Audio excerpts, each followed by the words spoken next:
Miguel. Buenas tardes. Entonces, el día de hoy vamos a empezar con lo que es el capítulo número 3. Este capítulo, esta sección, es la sección un poquito más compleja que tiene nuestro curso de Hidráulica 1, porque vamos a hacer el análisis, descripción y demostración de muchas ecuaciones que se van a utilizar en muchos casos de ingeniería civil, por ejemplo, en diseño de redes de agua potable, alcantarillado, etc. Entonces, vamos a tocar 8 temas principales a lo largo de este capítulo. Primero vamos a hacer una descripción de qué es el movimiento de un fluido. Luego vamos a hacer la clasificación de los tipos de flujo que existen y según esta clasificación del tipo de flujo que tengamos, nosotros vamos a adoptar ciertas suposiciones para el desarrollo de ecuaciones. Luego tenemos que ver lo que es el número de Reynolds. El número de Reynolds y su cálculo es útil para hacer una clasificación del tipo de flujo que tenemos. Y luego la parte más compleja del curso viene justamente con el inicio del desarrollo de la ecuación de conservación de un volumen de control. A partir de esta ecuación de conservación de un volumen de control se puede hacer la derivación de diferentes ecuaciones que se utiliza en lo que es la mecánica de fluidos. Una de esas ecuaciones es lo que es la conservación de masa. Luego tenemos lo que es la conservación de energía, que es la ecuación de energía, que lo vamos a utilizar bastante en el capítulo 4. Y finalmente vamos a hacer el desarrollo rápido de lo que es la ecuación del momentum lineal y por último la ecuación del momento del momentum. Momentum es por si acaso cantidad de movimiento. Entonces empezamos con lo que es la descripción del movimiento de un fluido. Lo que es el movimiento de un fluido va a englobar lo que es el análisis y estudio de estos movimientos. Requieren diferentes métodos, diferentes técnicas para que se puedan idealizar cómo se mueve una masa de un fluido. Entonces, para hacer la demostración y el desarrollo de estas ecuaciones, lo que se hace es asumir diferentes hipótesis. Existen 2 métodos bastante utilizados para lo que es la descripción del movimiento de un fluido. Tenemos primeramente lo que es el método lagrangiano, es en honor a un francés que se llamaba Joseph Lagrange. Y lo que hace en este método es de que primeramente vamos a asumir que la energía y el momentum, que es la cantidad de movimiento, se va a transferir de un sistema a otro, es decir, de un punto X, Y, Z en el espacio. Toda la energía y todo el momentum se va a transferir a otro punto en el espacio, otro punto X, Y, Z. Entonces, a lo largo de estos desplazamientos, en el cambio de las coordenadas, lo que va a pasar es de que va a haber una conservación tanto de la energía y del momentum en cada desplazamiento. Este método es bastante utilizado en lo que es la mecánica de sólidos, es decir, es muy útil cuando estamos trabajando con sólidos, pero cuando se lo trata de utilizar en fluidos, lo que va a pasar es de que resulta un poquito complejo. Vamos a hacer un par de ejemplos, gráficas, en los cuales vamos a ver por qué no es muy útil el método lagrangiano para el análisis del movimiento de un fluido. Primeramente, en el caso de un sólido, lo que vamos a tener es una masa, un bloque, y este bloque puede estar constituido por diferentes partículas, moléculas, etc. En este caso, este sólido, este bloque, lo hemos dividido en esta grilla y tenemos, por ejemplo, acá en la esquina inferior izquierda, una molécula, una partícula que tiene un área constante igual a A. Esta área o cualquier otra propiedad va a ser medida en un tiempo inicial T sub 0 y va a tener también su propia masa inicial M sub S. Entonces, lo que hacemos es de que este sólido está fijo en el espacio en una posición X, Y, Z. Lo que hacemos es agarrar este bloque, este sólido, y lo cambiamos de posición a un X1, Y1, Z1. Y lo que ha pasado es de que todo el bloque, todo el sólido se ha movido en un solo bloque y finalmente la molécula que estamos estudiando, esta posición, se mantiene intacta. Se mantiene también en la misma posición en relación a sus moléculas vecinas, no ha cambiado de posición y también está conservando sus propiedades, está conservando, por ejemplo, su área, está conservando su masa y pese a que hemos desplazado a una nueva posición y pese a que ha existido un cambio en el tiempo. Entonces, lo mismo podemos hacer, agarrar nuevamente todo este sólido y lo movemos a otra posición. Entonces, podemos ver que todo el bloque se ha movido con el mismo desplazamiento esta misma partícula, esta misma molécula la analizamos, sigue vecina de las mismas moléculas, sigue con sus mismas propiedades constantes, área constante, su masa también es constante, pese a que ha habido cambio de posición y pese a que ha habido un tiempo también de desplazamiento.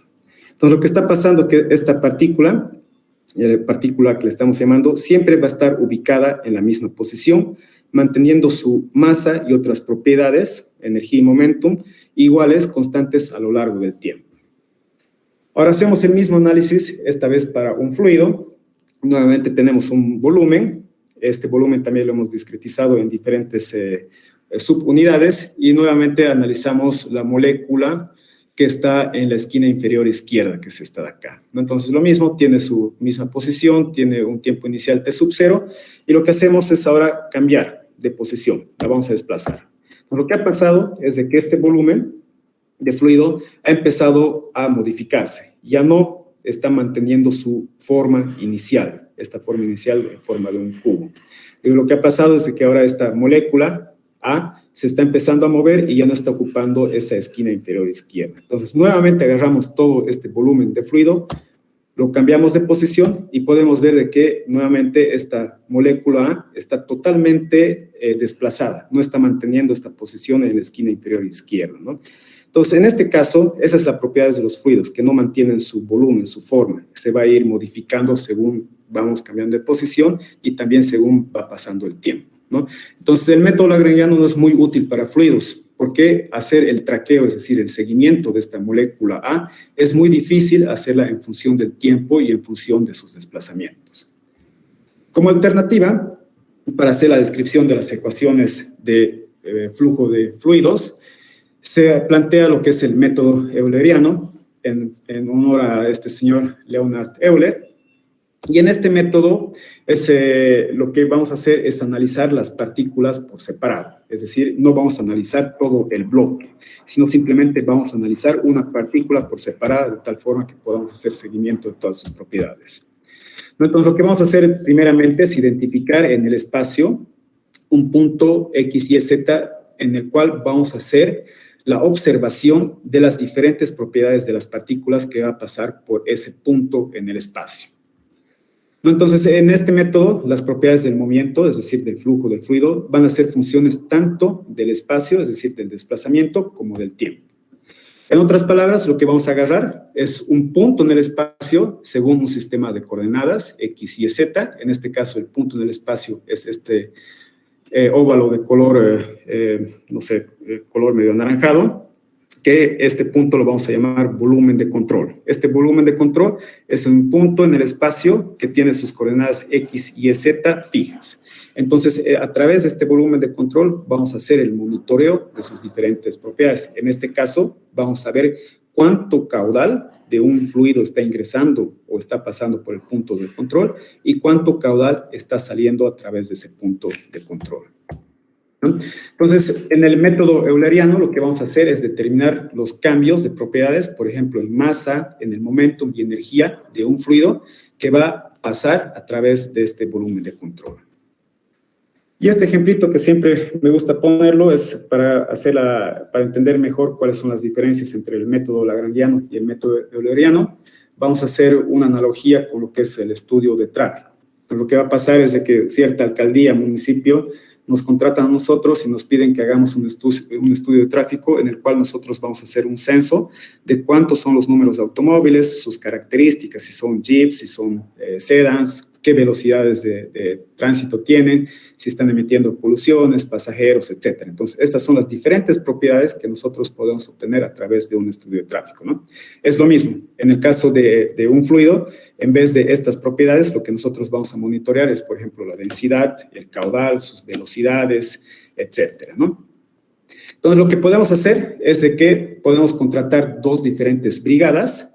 Una brigada, por ejemplo, lo que va a hacer es va a empezar a caminar de forma aleatoria por la ciudad. Es decir, puede empezar a caminar desde el este en la avenida Heroínas, por lo que es el Cerro San Pedro, y empiezan a caminar hacia el oeste, hacia el puente de Quillacoy. Entonces, a lo largo de su recorrido, lo que están haciendo es mirar los automóviles y hacer el censo. Están tomando sus características, velocidades, etc. ¿no? Entonces, esa es más o menos una analogía a lo que es el método lagrangiano. Es algo así medio caótico. En cambio, la otra brigada que nosotros hemos contratado lo va a hacer de una forma más pulcra, más constante, y lo que va a hacer es de que se van a parar en una esquina, por ejemplo, en la San Martín y Heroínas. Entonces, en esa esquina, que es nuestro volumen, nuestro punto de control, van a estar mirando todos los vehículos que pasen y van a estar tomando nota de todas las propiedades que pueden tener, ¿no? De sus velocidades, poluciones, números de pasajeros, etcétera, ¿no? Entonces, en este caso, nos estamos quedando quietos en una esquina y en esa esquina estamos midiendo todo lo que se ha pedido. Entonces, este es el caso del método euleriano. Entonces, esas son las diferencias entre lo que es el método lagrangiano y lo que es el método euleriano. Y a lo largo de este curso, de este capítulo, lo que vamos a utilizar es justamente el método euleriano para hacer el desarrollo de lo que es la ecuación de un volumen de control. Luego, es también importante que en lo que es flujo de fluidos se tenga en cuenta diferentes idealizaciones que se hace con el flujo. Y una de esas idealizaciones que se hace son la inclusión de líneas imaginarias a lo largo del flujo de un fluido. Entonces, hay diferentes líneas imaginarias con las que se pueden trabajar. Una de ellas es, por ejemplo, la línea de trayectoria. Entonces, una línea de trayectoria es un lugar geométrico en el espacio donde los puntos que está recorriendo el fluido van a ser medidos según esto se está desplazando. En otras palabras, la línea de trayectoria nos va a mostrar la historia de las ubicaciones de una partícula. Entonces, justamente esto, vamos a hacer el traqueo, el seguimiento de una sola molécula del fluido y vamos a ver según el tiempo, en un tiempo T1 va a estar en esta posición XY, en un tiempo T2 esa misma molécula va a estar en esta otra posición, etcétera, etcétera, hasta en un tiempo T sub N va a estar en esta posición. Entonces, a lo largo del tiempo, nosotros estamos haciendo la medición, no solamente de su posición, pero también podemos hacer la medición de sus diferentes propiedades. Eso es la línea de trayectoria y simplemente hace referencia a una sola partícula o molécula de un fluido. Luego tenemos la línea fugaz. Esta línea fugaz es una línea instantánea cuyos puntos son ocupados por todas las partículas que se originan en un mismo campo, en un mismo origen. Entonces, lo que está haciendo esta línea fugaz es simplemente mostrarnos dónde están las partículas, las moléculas en un instante determinado. Es decir, si nuestro fluido está circulando de izquierda a derecha, nosotros tomamos una foto instantánea de ese momento y lo que vamos a hacer es ver dónde están todas las moléculas en el espacio. Y según sus posiciones de las moléculas en el espacio, nosotros podemos ver la dirección del flujo en un tiempo determinado, en este caso en un tiempo T sub 1. Luego tenemos las líneas de corriente. Las líneas de corriente es también una línea imaginaria que tiene la dirección del vector velocidad en cada punto, ¿no? Entonces, si nuestro fluido se está desplazando según esta línea negra, lo que vamos a hacer es tomar diferentes partículas dentro de esta trayectoria de desplazamiento y lo que vamos a hacer es sacar sus vectores de velocidad en cada uno de esos puntos, ¿no? Entonces, ya conociendo las direcciones de sus vectores de velocidad, nosotros podemos indagar cuál es la dirección de flujo de nuestro fluido. Finalmente, tenemos lo que es el tubo de corriente. Y el tubo de corriente es la agrupación de varias líneas de corriente que están circulando de un fluido. En otras palabras, es un tubo imaginario por donde van a pasar estas líneas de corriente. Y creo que aquí está el esquema. Tenemos, por ejemplo, un tubo y a lo largo de este tubo podemos agrupar las diferentes líneas de corriente y estas líneas de corriente nos pueden dar cuál es la dirección del flujo. Y todas estas líneas que hemos hablado son útiles porque gracias a la inclusión de estas líneas imaginarias nosotros podemos resolver diferentes ejercicios, diferentes problemas en cuanto a la mecánica de fluidos. Y eso es bastante útil en el caso cuando hacemos nosotros modelamiento tanto 1D, 2D o 3D. En el caso de esta imagen, por ejemplo, es un vertedero. Acá tenemos el vertedero vertical. Lo que queremos ver es más o menos cómo es el desplazamiento de las líneas de flujo en la cresta del vertedero. Y podemos ver de que justamente en la cresta del vertedero tenemos una separación de las líneas un poquito más pequeñas entre ellas. Y al tener desplazamientos pequeños entre las líneas, eso es un indicador que nos dice que las velocidades son más elevadas. Entonces podemos decir, por ejemplo, que las velocidades en la cresta, sobre la cresta del vertedero, son mucho mayores a las velocidades antes del ingreso al vertedero. O también podemos hacer el uso en programas 3D, por ejemplo en el Delft, lo que podemos ver es cómo es las velocidades cuando tenemos el vertedero en una presa. Podemos ver que tenemos velocidades bajas antes del ingreso al vertedero. Estas velocidades se incrementan según van cayendo por el vertedero. Se pueden ver cuáles son las direcciones de flujo. Y en el caso de lo que nosotros vamos a llevar en el capítulo 4 es justamente flujo a través de conductos cerrados, ¿no? Entonces, nuevamente acá tenemos, por ejemplo, una tubería en la cual hay un orificio, una llave de paso. Podemos ver cómo las líneas de corriente empiezan a ceñirse una al lado de otra, justamente en este paso, y acá nos está indicando que justamente por acá tenemos las velocidades más elevadas, ¿no? O cuando tenemos cambio en las secciones transversales en tuberías, de una sección más grande, es decir, un diámetro más grande a un diámetro más pequeño, podemos ver cómo van cambiando la separación de las diferentes líneas de corriente. Ahora vamos a hacer lo que es la clasificación de flujos.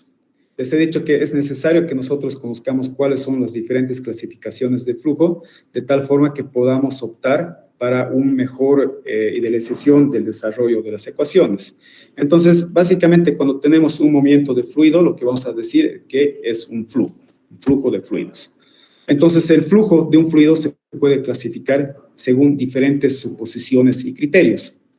Podemos clasificar según el flujo en el espacio. Podemos tener un flujo unidimensional, tenemos los flujos bidimensionales y finalmente tenemos los flujos tridimensionales. En el caso de un flujo unidimensional, lo que va a pasar es de que el vector velocidad simplemente va a depender de una variable espacial. Puede ser la variable espacial X, la variable espacial Y o la variable espacial Z. Este tipo de flujos generalmente lo vamos a utilizar cuando tenemos ductos largos y rectos, el caso de tuberías, que son largos y generalmente no tienen muchos cambios en lo que son sus direcciones. Y en este caso, en las tuberías, lo que va a pasar es de que la velocidad simplemente va a depender de una variable espacial, como hemos dicho al inicio, y esa variable espacial va a ser la separación de las paredes del ducto. Si estamos hablando de tuberías, lo que va a hacer es de que va a estar en función del diámetro o lo que es el radio. Entonces, lo que va a pasar es de que la velocidad, que la vamos a anotar como U minúscula, va a estar en función de la distancia del diámetro de nuestra tubería, es decir, del radio. Luego tenemos lo que son los flujos bidimensionales. En el caso de los flujos bidimensionales, lo que va a pasar es que nuestro vector velocidad, ojo, y aquí estamos hablando de vectores, va a depender de dos variables. Generalmente son las variables X y Y, variables espaciales. Y este tipo de flujos bidimensionales son muy útiles cuando estamos trabajando en planos. Por ejemplo, cuando calculamos las planicies de inundación.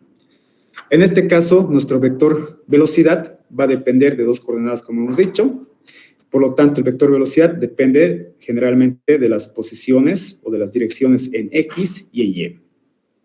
Y finalmente tenemos lo que es el flujo tridimensional.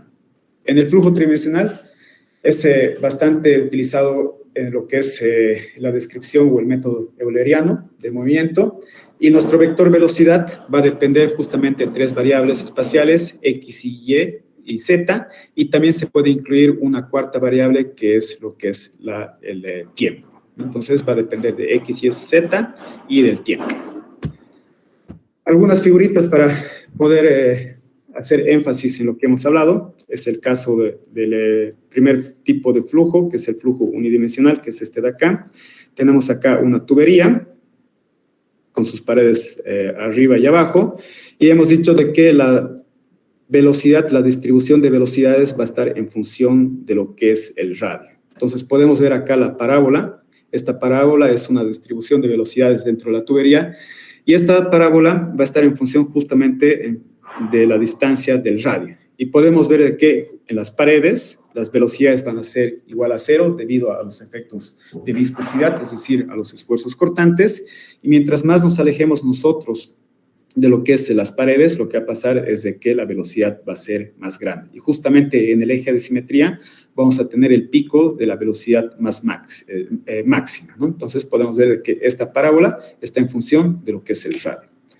Para el caso de flujo bidimensional, lo que les comentaba, generalmente se trabaja cuando tenemos planos, problemas con planos, y es el ejemplo de lo que es la determinación, por ejemplo, de llanuras de inundación. Tenemos acá un río, acá delimitado por estas líneas rojas, y lo que hacemos es hacer un modelamiento hidráulico, por ejemplo, en el HEC-RAS, y lo que nos está dando como resultados es primeramente lo que son las distribuciones de velocidades en X y también se puede obtener otros datos, por ejemplo, lo que son las elevaciones. Y finalmente, para lo que es el flujo tridimensional, es para este tipo de casos en los cuales tenemos los tres ejes representados, el eje Z, el eje X y el eje Y. Entonces, en estos tres ejes se pueden medir lo que son las velocidades y también es necesario incorporar lo que es la coordenada del tiempo. Luego también los flujos se pueden clasificar según el tipo incomprensibles. En este tipo de flujos lo que va a pasar es de que el fluido van a tener las densidades de cada partícula del fluido va a permanecer relativamente constante según ésta se desplaza. Es decir, a lo largo del movimiento, nuestra propiedad de densidad se va a mantener constante. Entonces, eso podemos ver acá, que el cambio de densidades según el tiempo va a ser igual a esta densidad en este tiempo 2, igual a esta densidad en este tiempo n. Simplemente lo que está pasando es de que las densidades en ningún momento están cambiando, entonces por lo tanto tenemos la misma densidad en función del tiempo. No nos importa que pase 1000 años, lo que va a pasar es de que la densidad del fluido se va a mantener constante. En cambio, en un flujo comprensible, lo que va a pasar es de que la densidad de cada partícula, de cada molécula del fluido puede variar según ésta se está desplazando. Y estas variaciones de la densidad van a influir en el flujo. Es decir, puede ser que fluya más rápido, más lento, etc. Entonces, por lo tanto, cuando tenemos flujos comprensibles, es necesario que nosotros tomemos en cuenta el cambio de la magnitud en densidad, ¿no? Entonces, en este caso, ya no tenemos esta igualdad como acá. Lo que está pasando es de que la densidad en un tiempo 1 va a ser diferente a la densidad en un tiempo 2 y diferente a la densidad en un tiempo n. Entonces, lo que está pasando es que las densidades están cambiando según el tiempo. Otro tipo de clasificación de los flujos es según las propiedades de viscosidad. Tenemos un flujo viscoso. En este tipo de flujo, los efectos de la propiedad de viscosidad son importantes. Es decir, sí o sí tenemos que tomar en cuenta el valor de la viscosidad para hacer la clasificación.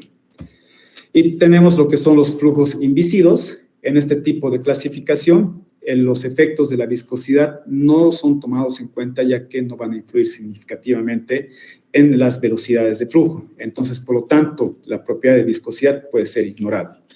Y cuando nosotros podemos hablar de que tenemos un flujo inviscido, generalmente hablamos de este tipo de clasificación, cuando tenemos espacios, ductos bastante pequeños, es decir, tuberías con diámetros muy, muy pequeñitos, entonces en ese caso los efectos de la viscosidad van a ser bastante insignificantes. Luego tenemos lo que son los flujos ideales.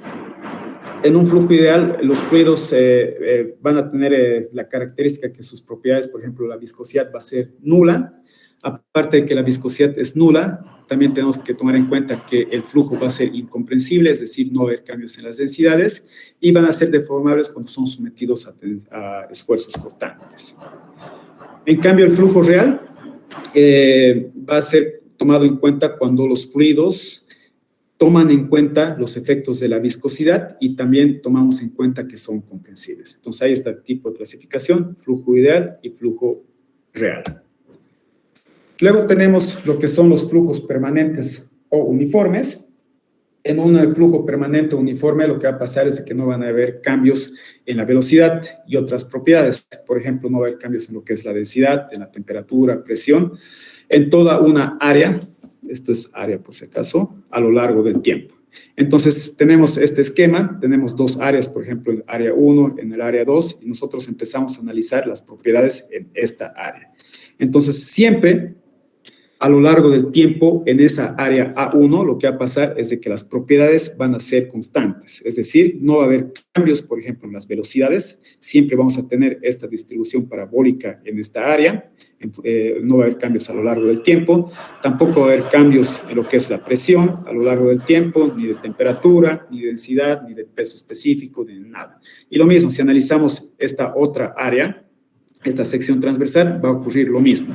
Lo que va a pasar es de que siempre vamos a tener esta misma distribución de velocidades, por lo tanto, la velocidad no va a cambiar en ese punto, en esa área, ni su presión, ni su temperatura, ni cualquier otra propiedad.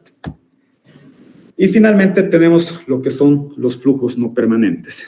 En este tipo de flujos, las propiedades del fluido en un área de control pueden cambiar en función del tiempo. Es decir, a diferencia de este caso, lo que va a pasar es que sus propiedades de velocidades en un punto puede variar según el tiempo, igual sus presiones, sus temperaturas, densidades o cualquier otra propiedad. Y muchos de los desarrollos de ecuaciones, lo que va a pasar es que vamos a trabajar justamente con este tipo de flujos, flujo permanente o uniforme. Finalmente tenemos la clasificación de lo que es el flujo laminar y flujo turbulento. En un flujo laminar lo que va a pasar es que vamos a tomar en cuenta la propiedad de viscosidad, entonces por lo tanto lo llamamos como un flujo viscoso. Y en este tipo de flujos viscosos, las partículas, las moléculas del fluido se van a mover a lo largo de trayectorias lisas y horizontales. En tuberías, para tener un flujo laminar, lo que va a pasar es de que el número de Reynolds tiene que ser menor a 2000. Y luego tenemos lo que es el flujo turbulento. En este tipo de flujos, lo que va a pasar es de que las partículas van a empezar a tener movimientos bastante caóticos, bastante aleatorios, van a formar superficies muy irregulares y por lo tanto el cálculo de sus velocidades y presiones también resultan un poco más complejas de realizarse. Este tipo de flujos es el que más va a ocurrir en lo que son los casos de ingeniería civil, es decir, en tuberías, diseños sanitarios, hidráulicos, etcétera. Y para considerar que tenemos un flujo turbulento, lo que tenemos que tener es un número de Reynolds que tiene que ser mayor a 4000. Entonces, este es el caso de una tubería en el cual tenemos un flujo laminar y podemos ver de que las moléculas están describiendo trayectorias que son paralelas y que son lisas, son prácticamente horizontales. Lo mismo acá vemos la trayectoria de otra molécula es totalmente lisa, horizontal y finalmente acá tenemos también otra molécula, ¿no? Entonces, en este tipo de casos, sus velocidades son bastante fáciles de determinar. Entonces, lo que va a pasar es que para determinar la velocidad se puede tomar simplemente el promedio de las velocidades de cada molécula que está circulando y es bastante sencillo, ¿no? Va a ser simplemente una línea recta la distribución de velocidades en función del tiempo. Hemos dicho que para este caso, para flujos laminares, lo que tenemos que tener es un número de Reynolds que sea menor a 2000 en el caso de tuberías. Y en el caso de flujo turbulento, lo que hacemos es analizar nuevamente la trayectoria de diferentes moléculas y podemos ver que estas trayectorias son bastante caóticas, son bastante aleatorias, ¿no? No siguen estas líneas horizontales, lisas que se tiene en flujo laminar, sino es bastante así desordenado. Entonces, en ese caso, el cálculo de sus velocidades, como lo vamos a ver más adelante, creo que en el capítulo 4 es un poco más complejo que hacerlo, ¿no? Y si hacemos la gráfica de la distribución de velocidades promedio a lo largo del tiempo, podemos ver de que también es bastante caótica, tiene sus picos altos, picos bajos, etc. Y para tener la clasificación de flujo turbulento en tuberías, lo que necesitamos es tener un número de Reynolds que sea mayor a 4000. Hemos hablado ya todo sobre lo que es los diferentes tipos de clasificación de flujos.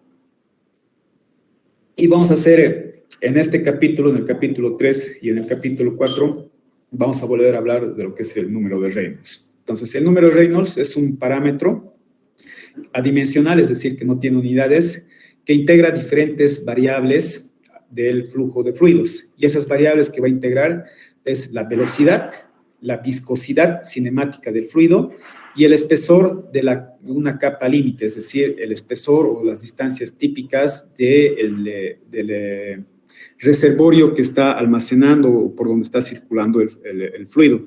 Y mayormente vamos a trabajar con lo que son tubos. Entonces, este número Reynolds, como hemos visto, nos sirve para identificar qué tipo de régimen, qué tipo de flujo tenemos, si es flujo turbulento o flujo laminar. Entonces, la ecuación de Reynolds es esta de acá, que es la integración de lo que es la velocidad promedio de circulación del fluido multiplicado por una longitud característica o capa límite. En este caso, si estamos trabajando con lo que es tuberías, esa longitud característica que vamos a tomar en cuenta es el diámetro de la tubería.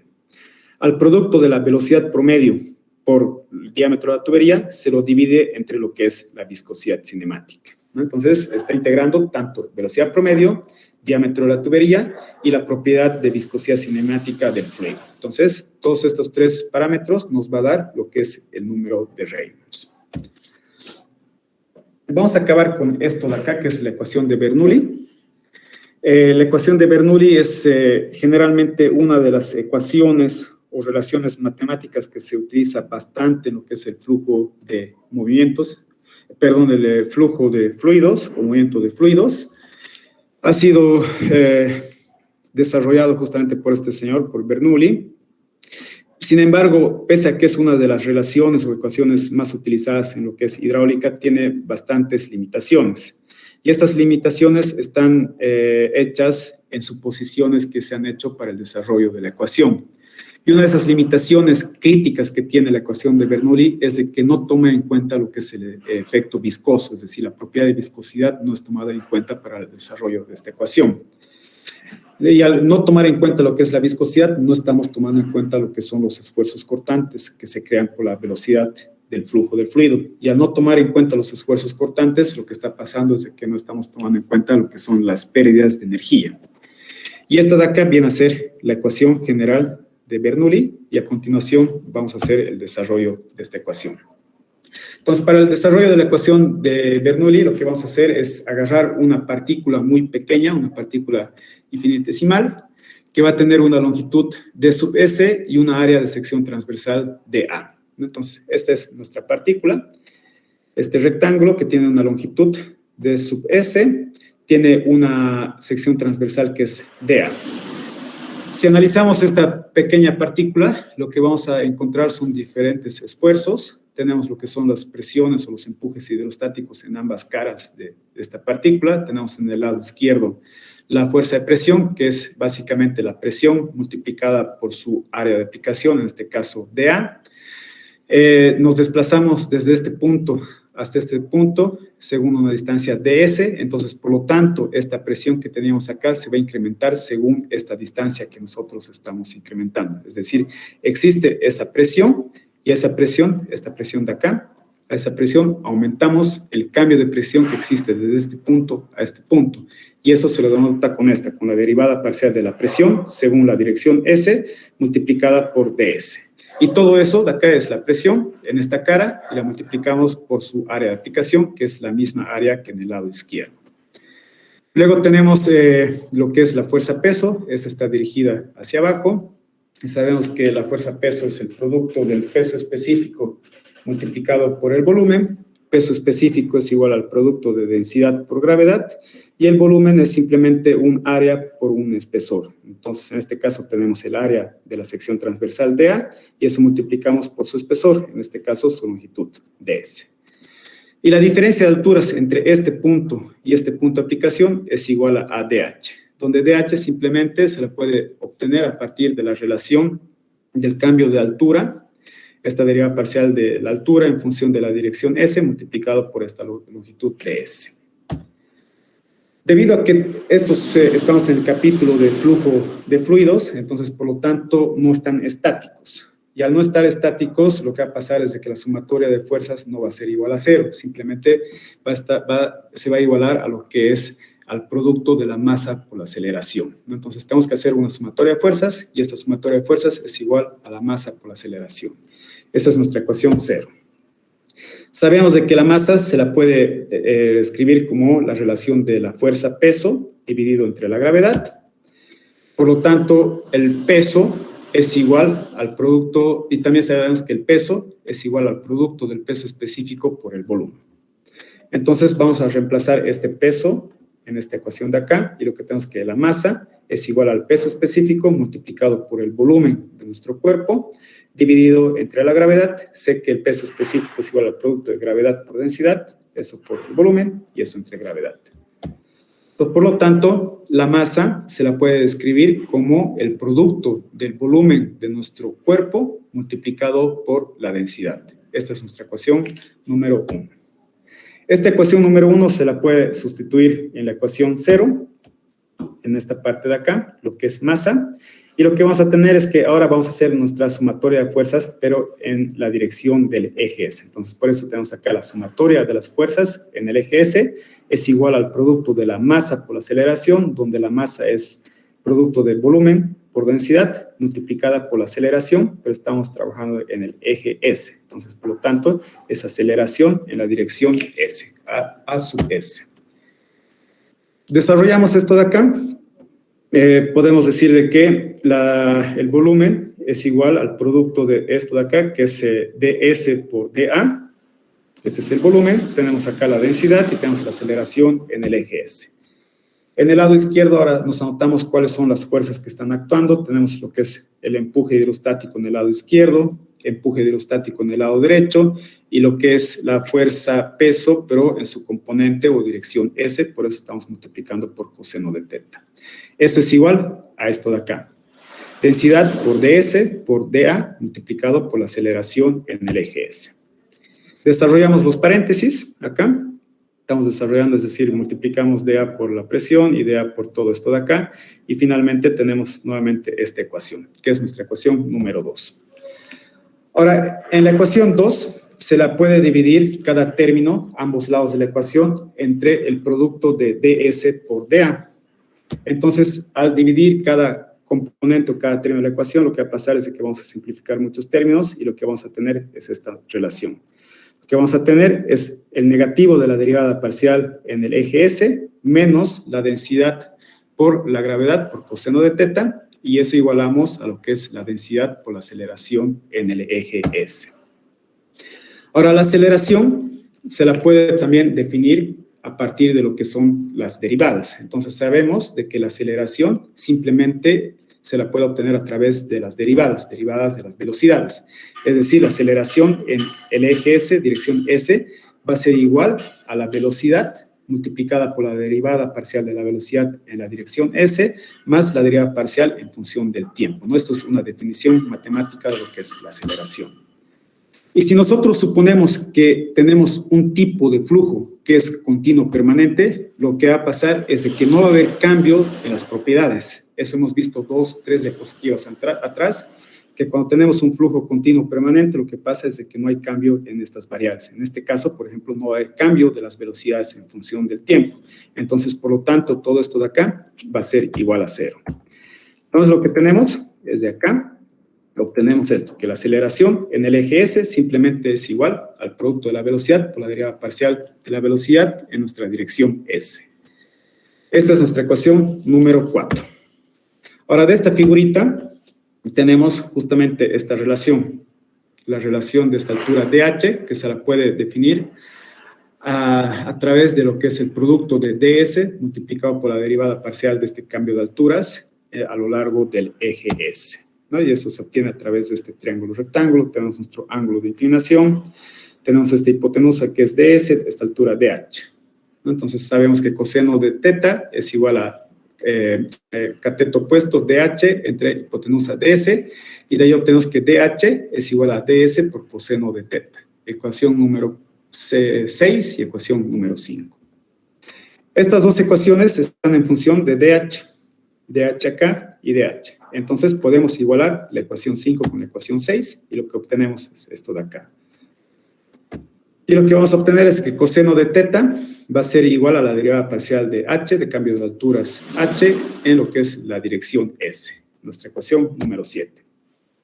Ahora podemos sustituir esta ecuación número 7, esta de acá, y la ecuación número 4 en esta ecuación número 3. Y lo que vamos a obtener es esto de acá. Tenemos la derivada parcial del cambio en la presión en el eje S, negativo, menos lo que es la densidad por la gravedad por coseno de teta, donde coseno de teta es esto de acá, sustituyo acá. Y eso es igual a la densidad multiplicada por la aceleración en S, y la aceleración en S es esto de acá. Entonces hemos sustituido tanto coseno de teta como aceleración en S. Desarrollando esta ecuación, es decir, moviendo todo a un mismo lado de la ecuación, lo que tenemos es que el cambio de presiones en dirección S más el producto de densidad por gravedad por cambio de alturas en la dirección S más el producto de densidad por velocidad multiplicado por el cambio de velocidades en el eje S va a ser igual a 0. Ecuación número 8. Ahora podemos también hacer esta definición de este producto de la velocidad promedio multiplicado por estas derivadas parciales de la velocidad en función de S, se la puede escribir de esta forma. como la derivada parcial de la velocidad al cuadrado entre 2 dividido entre la derivada de S. Eso va a ser igual a 0, ecuación número 9. Esta ecuación número 9 se la sustituye acá y vamos a simplificar también lo que es la propiedad de densidad y lo que vamos a obtener es esto de acá. Derivada parcial de la presión entre la densidad por la derivada de S más gravedad, cambio de alturas h en función del eje S y esta derivada parcial de la velocidad al cuadrado entre 2 entre delta S. Eso es igual a 0.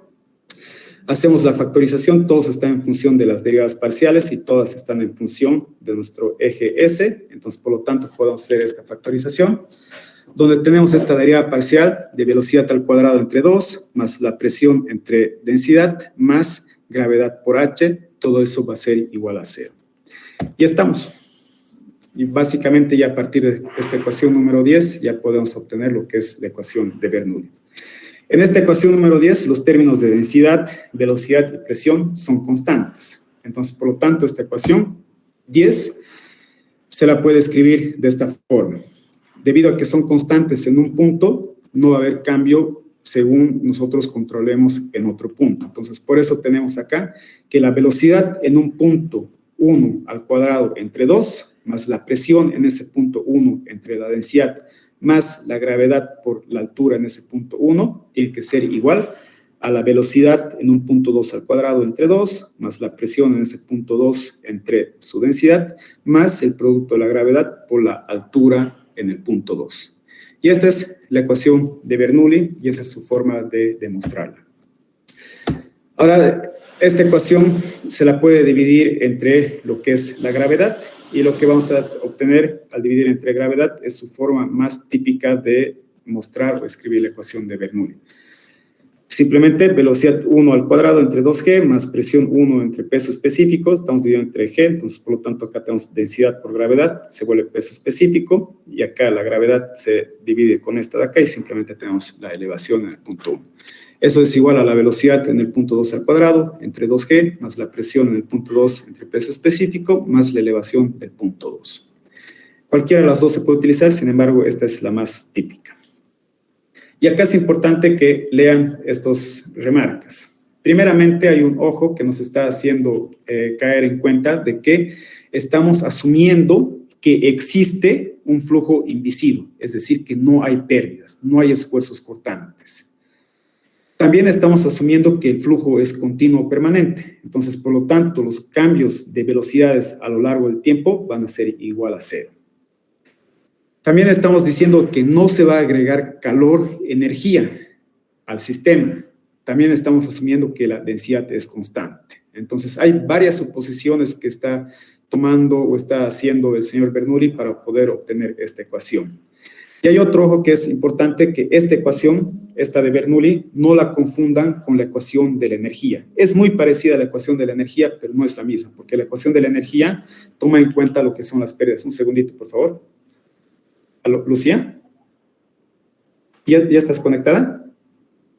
Ya, dame un segundito, ya voy a acabar. Ya, chao. No, entonces, la diferencia con la ecuación de la energía es de que en la ecuación de la energía vamos a tomar que los diferentes artefactos, por ejemplo, codos, cambios de dirección, cambios en el diámetro de las tuberías, bombas, etcétera, pueden restar la energía que está ocurriendo en el sistema. En cambio, la ecuación de Bernoulli no toma en cuenta eso. Entonces, por favor, eso aclara que la ecuación de Bernoulli es diferente a la ecuación de la energía. Un cachito. Ya. Entonces, con esta diapositiva acabamos. Es un ejemplito del uso de la ecuación de Bernoulli. Nos dice que tenemos un flujo. En este flujo, el fluido va a tener una densidad relativa o gravedad específica igual a 1.5. Este flujo está circulando con dirección de 1 a 2, es decir, de izquierda a derecha. El diámetro en la sección 1 es igual a 30 milímetros y el diámetro en la sección 2 es igual a 60 milímetros. También tenemos como dato la presión en este punto 1. que es igual a 450 kilopascales. También tenemos como dato lo que es la velocidad en esta sección. La velocidad promedio es igual a 6 metros sobre segundo. Y también como dato nos da la diferencia de alturas entre el punto 1 y el punto 2, que es igual a h, donde h es igual a 3 metros. Entonces, con estos datos nos dice que apliquemos la ecuación de Bernoulli para poder determinar cuál es la presión en el punto 2. Y aquí también es algo interesante, nos dice el enunciado, suponemos que no hay pérdida de energía en el sistema. Entonces, al decir que no hay pérdida de energía en el sistema, entonces podemos descartar el uso de la ecuación de la conservación de energía y nos decantamos por el uso de la ecuación de Bernoulli. Entonces, esta es la ecuación de Bernoulli. Que la velocidad en el punto 1, en la sección 1 al cuadrado, entre 2G, más la presión que ocurre en esta sección, entre peso específico más su elevación, es igual a la velocidad promedio en el punto 2 al cuadrado, entre 2G, más la presión en este punto, entre peso específico, más la elevación en el punto 2. Entonces, como nos piden que encontremos lo que es la presión del punto 2, lo que podemos hacer es despejar de la ecuación de Bernoulli la presión. La presión en el punto 2, en la sección 2, va a ser igual al producto del peso específico multiplicado por la sumatoria de todas estas variables, que es la velocidad en la sección 1 al cuadrado, menos la velocidad en la sección 2 al cuadrado, entre 2 veces la gravedad, más la presión del punto 1 entre su peso específico, más la diferencia de alturas entre el punto 1 y el punto 2. Existe flujo continuo, entonces, por lo tanto, lo que va a pasar es de que el caudal que está circulando por este punto tiene que ser el mismo caudal que está circulando por este punto. Y esta demostración la vamos a hacer la siguiente clase, es decir, el día de mañana. Entonces, al haber flujo continuo, lo que está pasando es de que el caudal en 1 es igual al caudal en el punto 2. Y caudal se lo define como el producto del área de la sección transversal multiplicada por la velocidad promedio en ese punto. En ese caso, Q1 es A1 por la velocidad en la sección 1, va a ser igual al caudal en el punto 2, es decir, área de la sección transversal 2 multiplicado por la velocidad promedio de la sección transversal número 2. De acá despejamos lo que es la velocidad. Ojo, tenemos el dato, ¿no?, de velocidad, pero no tenemos lo que es el dato de la velocidad 2, ¿no? Entonces, por eso nos interesa hallar la velocidad 2 en función de esta igualdad. Entonces, la velocidad 2 va a ser igual a la relación de A1 entre A2 multiplicada por la velocidad promedio en el punto 1. Vamos desarrollando. Es una tubería, entonces, por lo tanto, sus áreas o sus secciones transversales son circunferencias. Entonces, el área en el punto 1 es pi por radio al cuadrado. Y el área 2 es pi por radio 2 al cuadrado, y todo eso multiplicado por la velocidad, ¿no? Podemos simplificar estos pis, y lo que vamos a tener acá es el radio. Tenemos el diámetro 1, que es 30 milímetros, radio es 15 milímetros, esos 15 milímetros transformamos a metros, por eso dividimos entre 1000, tenemos 0.015, eso al cuadrado. Abajo tenemos el radio 2, diámetro 2 es 60 milímetros, radio 30 milímetros, eso entre 1000, es igual a 0.03 y eso al cuadrado. La velocidad en el punto 1 es dato, 6 metros segundo. Y de ahí obtenemos que la velocidad en el punto 2 es igual a 1.5 metros sobre segundo. Con esto ya tenemos todos los datos.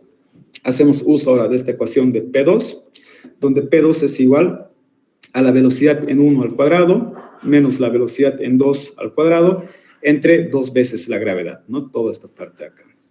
Más la presión en el punto 1. La presión en el punto 1 es 450 kilopascales. Tenemos que transformar a pascales, entonces por eso multiplicamos por 1000. Entonces tenemos 450.000 pascales. Dividido entre el peso específico. Entonces el peso específico va a ser igual al producto del peso específico del agua, 9.810, multiplicado por su gravedad específica, que es 1.5. Más la elevación en el punto 1, si yo pongo acá mi sistema de coordenadas, que pone justamente en el punto 1, aquí está mi eje Y y aquí está mi eje X, entonces por lo tanto su elevación en el punto 1 es igual a 0 y su elevación en el punto 2, es decir, H2, es igual a 3. Y eso multiplicado nuevamente por el peso específico, que es 9.810, por la gravedad específica. Y de ahí obtenemos de que la presión en el punto 2 es igual a 431.2 kilopascales. ¿Preguntas?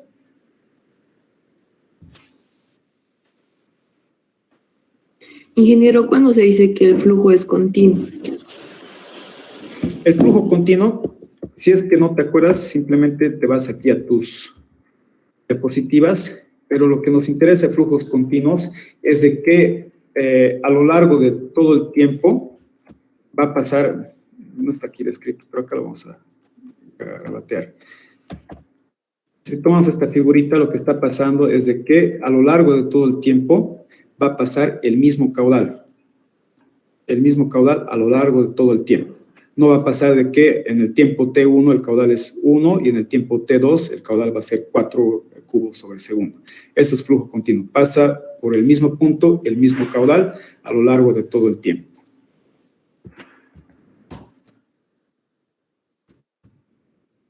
¿Alguien más que desee preguntar?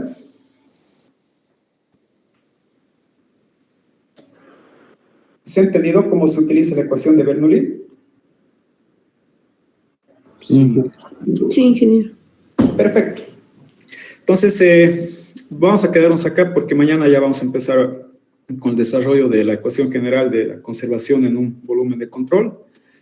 Y antes de finalizar la clase, a petición de Javier Caballero, nuestro jefe de departamento, y de Roberto Méndez, el director de la carrera, nos han indicado que cada vez de que alguno de los frentes que están postulando a lo que es el consejo facultativo, les demos tiempito, ya que como tenemos puras clases virtuales, no se pueden acercar a los cursos. Entonces, en este caso, me ha escrito la estudiante Lucía Franco. Lucía, ¿no ve, Franco? Ese es tu nombre. Para que pueda explicarles lo que es su propuesta. Entonces, yo les dejo con Lucía. Ella les va a explicar qué tienen para ofrecerles. Y conmigo nos vemos mañana a las 3:45. Yo creo que el jueves voy a pasar sus notas al Classroom por si acaso. ¿Bien? Entonces, les dejo con Lucía.